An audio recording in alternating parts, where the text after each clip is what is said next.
this is my tradition and my culture because this is what my great-great-grandfather was doing before me. And I'm just going to pick up where he left off because he ran the Chinook trade network. People don't know that the trade network with the Chinooks, they think it's just that little area with the Columbia River. No, it goes all the way up into Montana. It goes all the way up to Skinwalker Ranch. That Skinwalker Ranch on the top is our polygonal floor. That's our trade. On the top, you go to the mesa, there's a polygonal floor up there. That's our marker from the 39th latitude to the 49th latitude.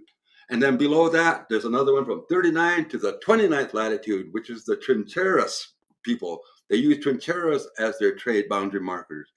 Then from 29 to 19, those are the pyramid people. They use pyramids as their trade markers so they can mark their trade areas.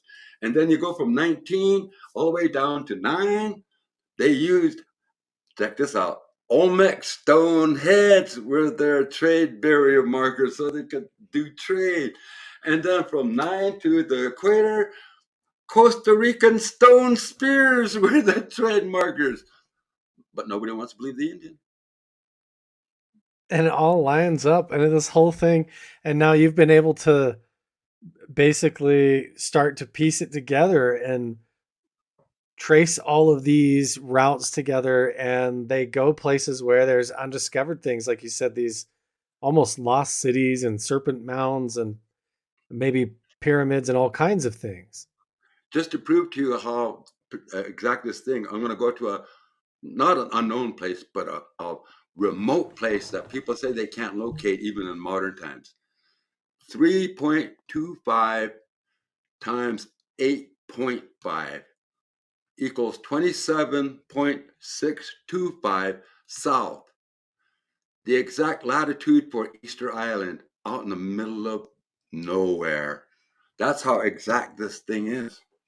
So the equations that he's talking about right now, the information that he's pulled out of the Zia symbol, and the Maya, and has come up with the conversion equation between the current world system that uses 12, the 12 base system, and the indigenous paradigm, which uses a 13 base system. So when you look at our calendar system, it's based on 13 and 20.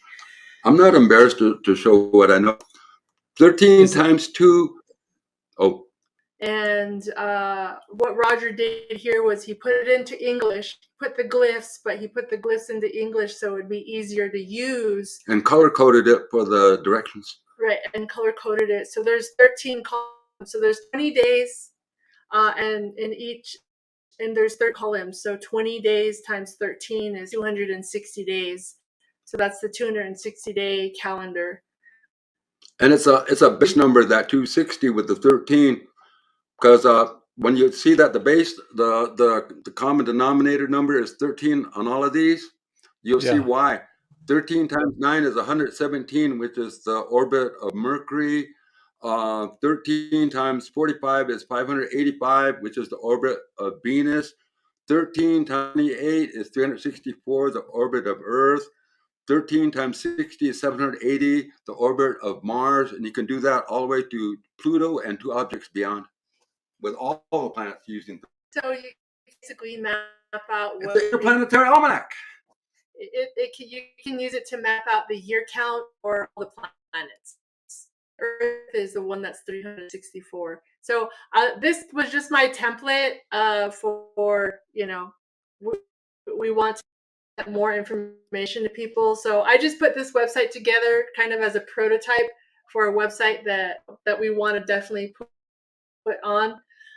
And this is the eyeing of the Aztec calendar stone with the whole compass map, because that ties the Aztec calendar stone to Navajos, to the Hawaiian star compass, to different tribes of Americas, 260-day calendar, and Pleiades, and Venus. So that 52-year cycle that happens, that's because Pleiades, there's like a I want to say a conjunction that happens during that time with Pleiades, Venus. So Pleiades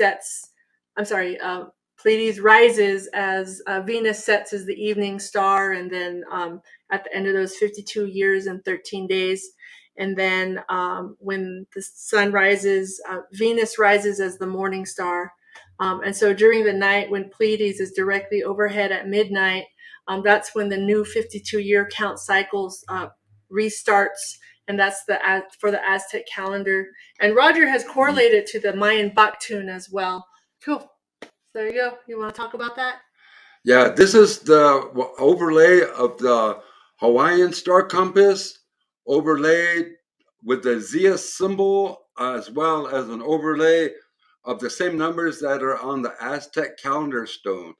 They all think that all these they think these three items are separate when they're really all based on the same concept, but they just don't know that yet. And when I overlaid everything, that's when I found out that they really are all the same thing.